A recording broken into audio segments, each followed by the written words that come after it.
June 14, 1967. Istanbul. The air hung thick with humidity and the scent of cardamom as Dr. Helen Marsh stepped off the ferry at Karakuri, her leather satchel heavy with research notes, and a nagging sense that she'd forgotten something important back in Boston. She was 32, unmarried and entirely consumed by her work on Byzantine manuscripts, a passion that had taken her from the dusty archives of Harvard to this sprawling city, where East met West in a collision of minarets and modernity.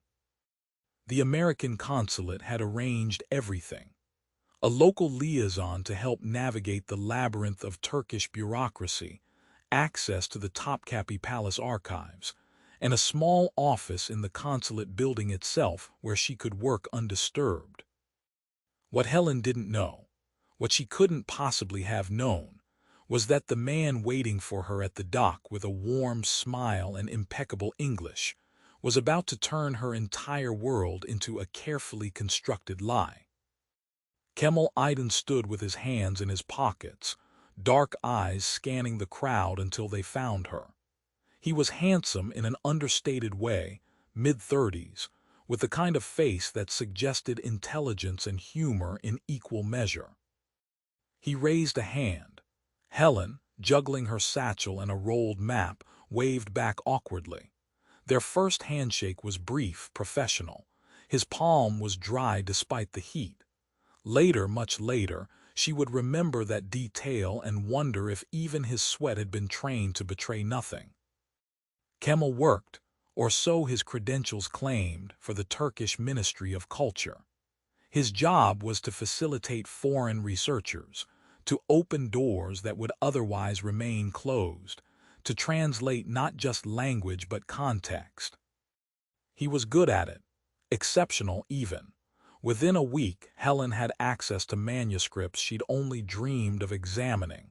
Within 2 weeks, she'd begun to trust him. Within a month, she'd begun to feel something else entirely. But on that first day, as they drove through the chaotic streets toward the consulate, Helen was simply grateful. Grateful for his easy conversation, for the way he pointed out landmarks without condescension, for the sense that perhaps this summer wouldn't be as lonely as she'd feared. The consulate building sat on a hill overlooking the Bosphorus, a stolid structure of gray stone that spoke of American efficiency transplanted onto Ottoman soil. Kemal carried her bags to the 3rd floor to a small office with a single window that framed the water like a painting. "This is yours," he said. "I'll be down the hall if you need anything, anything at all." She thanked him. He left. And Helen, alone for the first time in days, felt the weight of distance settle over her. Boston was 6,000 miles away. Her colleagues, her routines, her small apartment with its view of the Charles River, all impossibly far. She unpacked her notebooks, arranged her pens, and tried not to think about how quiet the room was. What Helen didn't see, couldn't have seen, was Kemal 3 floors below in the basement, speaking rapid Russian into a telephone receiver, his easy smile replaced by something colder, more focused. The consulate basement was a nerve center, a place where NATO communications were routed and decoded, where diplomatic cables hummed through machines that clicked and whirred like mechanical insects. And Kemal Aydin, whose real name was Konstantin Volkov, had spent 2 years working his way into position to access it. Helen Marsh was his key, not because she was careless or naive, but because she was exactly what she appeared to be. A scholar, apolitical, uninterested in the great game being played around her. The GRU had studied her for months before her arrival. They knew her publications, her teaching schedule, her tendency to work late into the night. They knew she was brilliant and lonely and entirely unsuited for espionage, which made her perfect. The plan was elegant. Kemal would befriend her, assist her, and use her consulate access to move freely through the building. Dead drops would be hidden in places she frequented: the museum storage rooms where manuscripts were kept, the archive basements, the dusty corners where no one thought to look. And if anyone questioned his presence, well, he was simply helping Dr. Marsh with her research. Who could object to that? The first 2 weeks proceeded exactly as planned. Kemal introduced Helen to the head archivist at Topkapi, a wizened man named Mehmet who guarded his manuscripts like a dragon guards gold. But Mehmet liked Kemal, trusted him, and so the doors opened. Helen spent her days photographing pages of medieval Greek, her fingers trembling as she turned vellum leaves that had survived centuries of war and conquest. At night, she returned to the consulate to transcribe her notes, often working until the small hours when the building was empty, except for the night guards and the hum of the basement machines. Kemal often stayed late too. He'd bring tea, the strong Turkish brew that tasted of earth and smoke, and they'd talk. About history mostly. About the Byzantine emperors and their impossible intrigues, about the way civilizations rose and fell like tides. But also about smaller things: her childhood in Connecticut, his in Ankara, or so he claimed, the loneliness of academic life, the way certain books could make you feel less alone. Helen found herself looking forward to these conversations more than she cared to admit. There was something about Kemal, a quality of attention, as if when he listened he was truly present in a way most people never managed. She didn't know that every word she spoke was being catalogued, analyzed, filed away in reports that traveled from Istanbul to Moscow in diplomatic pouches. She didn't know that his interest, so flattering and warm, was a weapon as carefully calibrated as any gun. On July 3rd, Mehmet granted Helen access to a collection that had been closed to Western scholars for decades. A series of 11th century codices, illuminated manuscripts that documented the reign of Constantine IX. She could barely contain her excitement. Kemal drove her to the museum that morning, and she talked the entire way, gesturing wildly, explaining the historical significance with a passion that made her seem younger, more vulnerable. He smiled and nodded and felt, for just a moment, something uncomfortably close to guilt. The manuscripts were stored in a climate-controlled room in the museum's basement, accessible only with special permission. Kemal waited outside while Helen, gloved and reverent, began her examination. The first codex was extraordinary, its margins filled with annotations in a spidery hand. She photographed each page methodically, losing herself in the work. It was on the 47th page that she noticed something odd: a tiny irregularity in the vellum, a slight thickness that didn't match the surrounding material. She held the page up to the light. There, almost invisible, was a small circular mark. Her heart began to race, not with fear, not yet, but with the thrill of discovery. She'd read about this, about how medieval scribes sometimes inserted corrections or additions between layers of vellum. Carefully, using a tool designed for such delicate work, she separated the layers. What fell out was not medieval. It was a microdot, a tiny photograph no larger than a period, the kind of thing she'd seen in spy novels but never imagined encountering in real life. For a long moment, Helen simply stared at it. Her mind, trained for analysis, began to work through the implications. This manuscript had been in storage for years, accessible only to a handful of people. Someone had hidden this here recently, someone with access, someone who knew she'd be examining these documents. The room suddenly felt very cold. She looked at the door, at the small window where Kemal's shadow was visible, waiting patiently. Her hands were shaking as she placed the microdot in a small envelope, then continued photographing as if nothing had happened. When she emerged an hour later, her smile was in place, but something had shifted behind her eyes. Kemal noticed immediately. "Are you all right?" he asked. "You look pale." "Just tired," she said. "The light in there is terrible." He accepted this. They drove back to the consulate in relative silence, Helen's mind racing. She needed to examine the microdot, needed to understand what she'd found. But more than that, she needed to know who had placed it there. That night, alone in her office, Helen used a microscope borrowed from the consulate's medical supplies to examine the microdot. What she saw made her blood run cold. It was a photograph of a document, a NATO communication detailing submarine patrol routes in the Black Sea. Classified information. The kind of thing that could get people killed. She sat back, her mind reeling. Someone was using the museum as a dead drop. Someone with access to both the manuscripts and NATO intelligence. The list of people who fit that description was very short. And at the top of it was Kemal Aydin. She wanted to be wrong. Desperately, achingly, she wanted there to be another explanation. Because over the past month, something had grown between them, something she'd been trying not to name.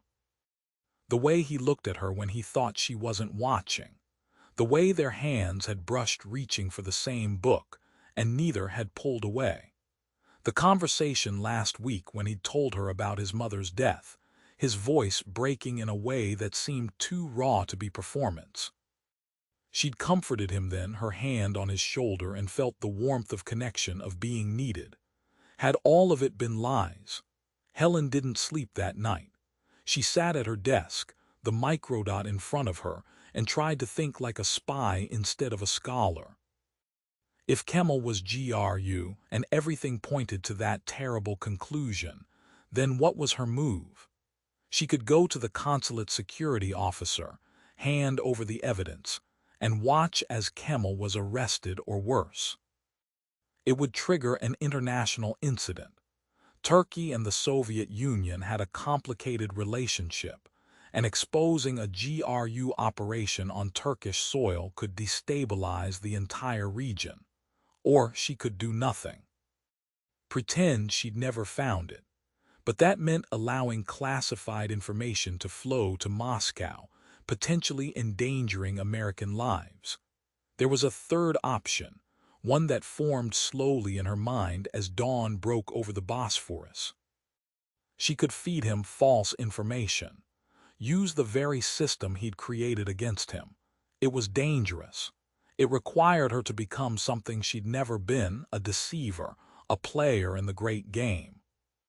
But it also meant she could control the situation, at least for a while, and it meant she didn't have to destroy him. Not yet. The next morning, Helen went to Kemal's office with coffee and a smile. "I've been thinking," she said, "about the submarine documentation in the Byzantine naval records. There might be modern applications." His eyes sharpened just for a moment before the warmth returned. "Oh."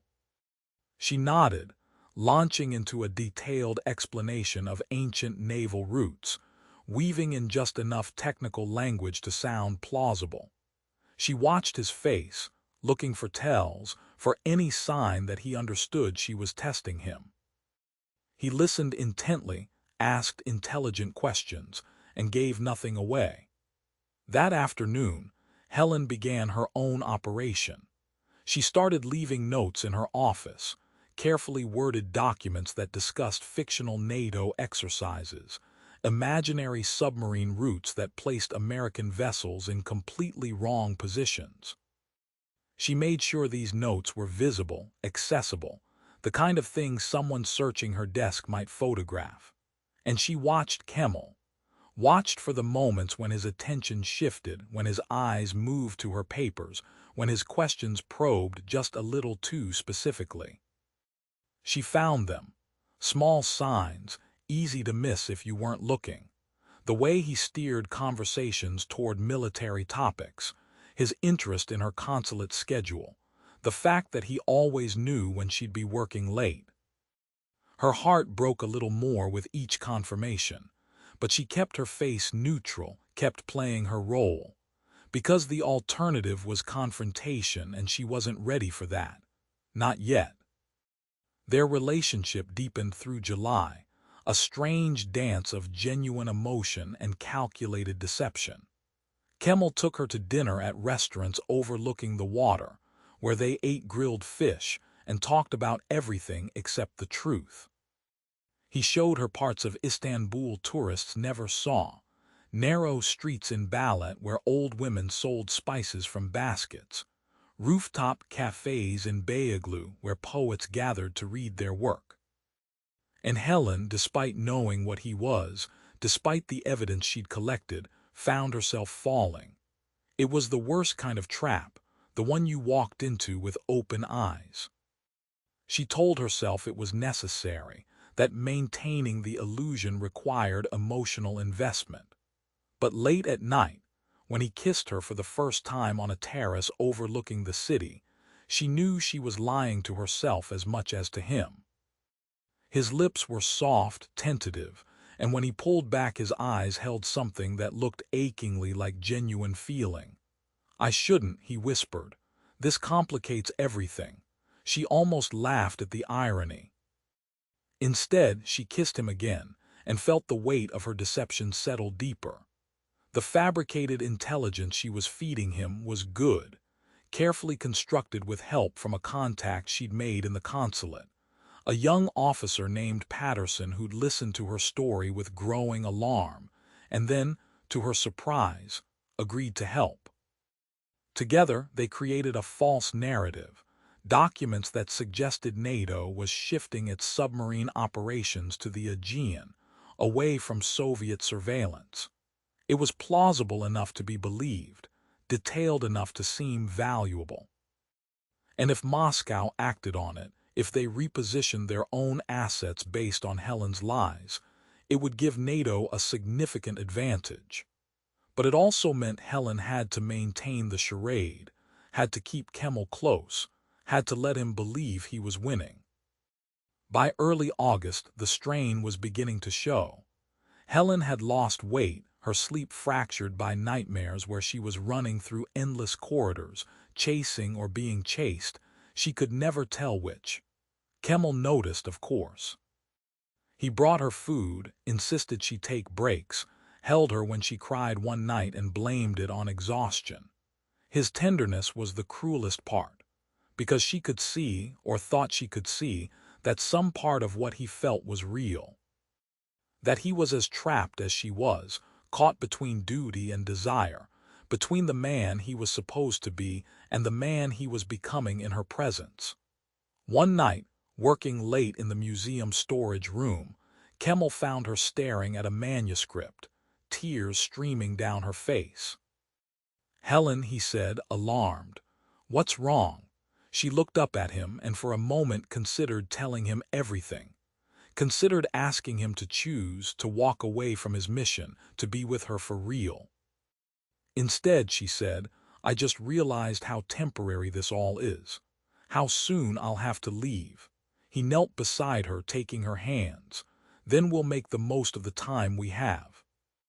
She nodded, unable to speak, because she knew that time was running out faster than he realized.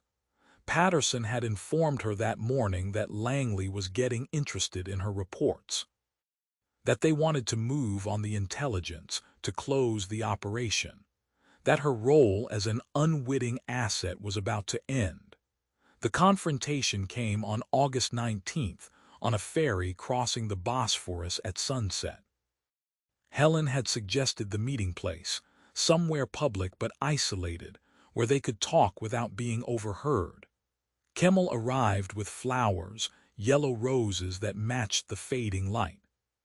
She took them, their fingers brushing, and felt her resolve waver.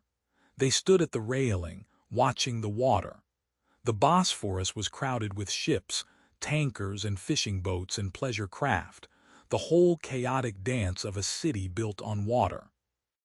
Helen thought about all the history that had flowed through this strait, all the empires that had risen and fallen on its shores.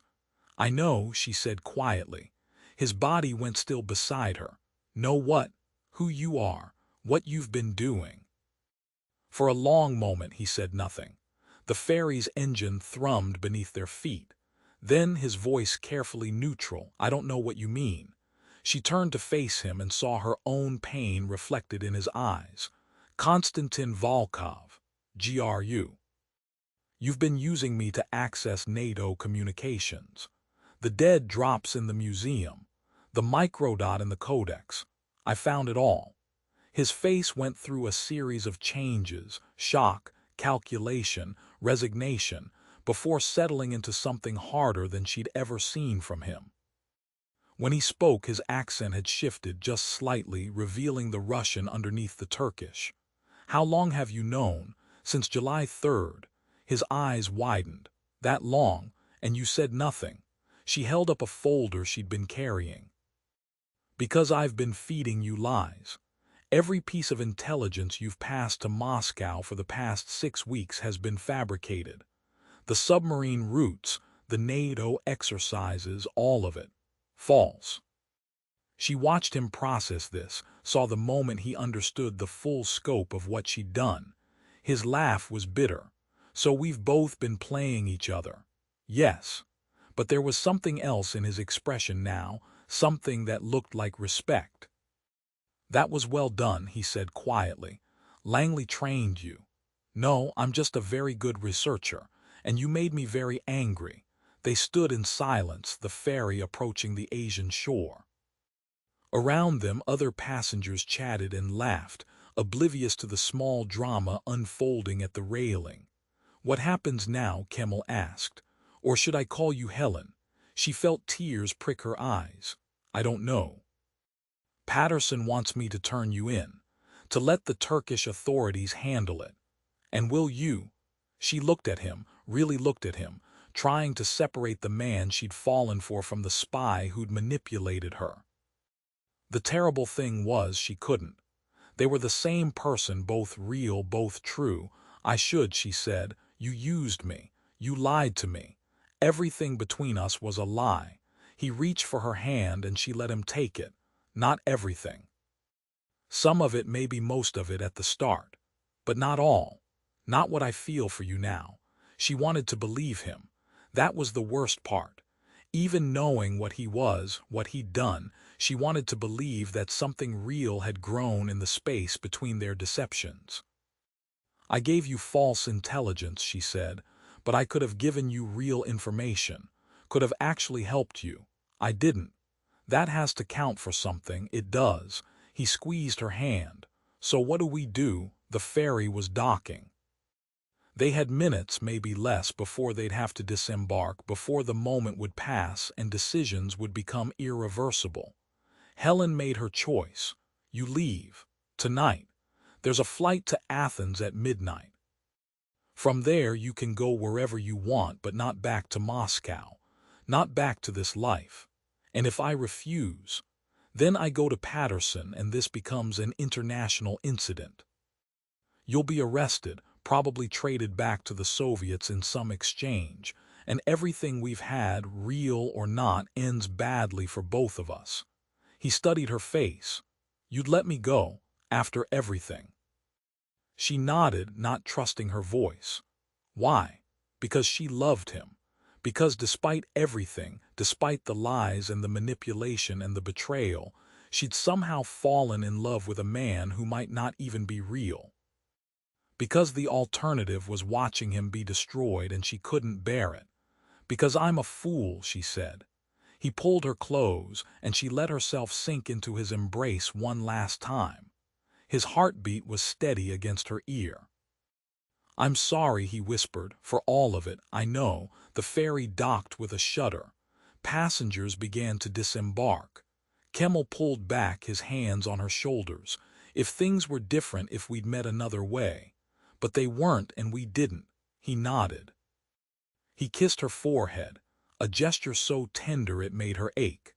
Then he was gone, disappearing into the crowd before she could change her mind. Helen stood at the railing long after the ferry emptied, watching the sun sink into the Bosphorus, turning the water to gold and blood. She thought about all the manuscripts she'd studied, all the stories of empires and betrayals, of love and war and the impossible choices people made. She'd always thought of history as something distant, something that happened to other people in other times. Now she understood that history was just the accumulation of moments like this, of people standing at railings making decisions that would ripple forward in ways they couldn't predict. Patterson found her an hour later sitting in a cafe near the dock. His face was grim. "He's gone, isn't he?" "Yes." She met his eyes, and the intelligence he took back was all false. "We've confirmed Moscow repositioned assets based on your information. You did good work, Dr. Marsh." She didn't feel like she'd done good work. She felt hollowed out, scraped clean of everything except a dull ache that she suspected would never fully heal. "What happens now?" she asked. "Now you finish your research, you publish your papers, you go back to Boston and you forget this summer ever happened." But she wouldn't forget, couldn't forget. The rest of August passed in a blur. Helen completed her manuscript catalog, wrote her reports, and prepared to leave Istanbul. She never saw Kemal again, though she looked for him in every crowd, every face. Patterson told her, weeks later, that a man matching his description had been spotted in Vienna, then Prague, then nowhere. That the GRU had likely written him off as compromised, that he was probably living under a new name somewhere, starting over. She hoped he was happy, hoped he'd found some kind of peace, but mostly she tried not to think about him at all. On her last day in Istanbul, Helen returned to the museum one final time. She stood in the storage room where she'd found the microdot, where everything had changed, and said a silent goodbye to the summer that had transformed her from a scholar into something else, something harder and more complicated. The manuscripts sat in their climate-controlled cases, unchanged, indifferent to the human dramas that played out around them. They'd survived centuries. They'd survive this too. Helen flew home on September 1st. From the plane window, she watched Istanbul recede, the Bosphorus a silver thread dividing continents. She thought about Kemal, about whether he was watching the same water from some other vantage point, whether he thought of her. She thought about the lies they'd told each other and the truths that had somehow emerged anyway. And she thought about the microdot, still hidden in her luggage, the one real piece of intelligence she'd kept. Insurance, maybe. Or just a reminder that nothing in this world was ever as simple as it seemed. The Cold War would continue for decades, a vast game of deceptions and counter-deceptions, of agents and double agents, of information traded and lives destroyed. Helen Marsh would return to teaching, would publish her research, would become a respected voice in Byzantine studies. But she'd never forget the summer she became a spy, never forget the man who taught her that love and betrayal were sometimes the same thing. And late at night, when she couldn't sleep, she'd take out the photographs she'd kept, pictures of Istanbul at sunset, of manuscript pages illuminated in gold leaf, of a handsome man with dark eyes and a smile that promised everything and nothing. She'd look at them and remember that history wasn't just something that happened in books, that it was alive, breathing, unfolding in every choice, every sacrifice, every moment when someone stood at a railing and decided what kind of person they wanted to be. The Bosphorus still flows between Europe and Asia, carrying ships and secrets. The manuscripts still rest in their cases, waiting for the next scholar to unlock their mysteries. And somewhere, maybe, a man who was once called Kemal Aydin looks at the water and remembers a woman who could have destroyed him but chose mercy instead. That summer in 1967, changed the course of intelligence operations in the region, though few would ever know it. The false information Helen provided gave NATO a strategic advantage that lasted years, but it also demonstrated something more important, that the most powerful weapon in espionage wasn't technology or training. It was the human heart with all its capacity for love and betrayal, for deception and truth. Helen Marsh never married. She never returned to Istanbul, but she never forgot either. And in the end, perhaps that was the point. That some stories don't have happy endings. That sometimes love means letting go. That the price of duty can be measured in heartbeats and memories and the ghost of a kiss on a ferry at sunset. The Cold War was fought in shadows, in the spaces between truth and lies. And sometimes in those shadows people found each other, found something real in a world built on deceptions. It never lasted. It was never meant to. But for a moment, for one summer in Istanbul, it was enough.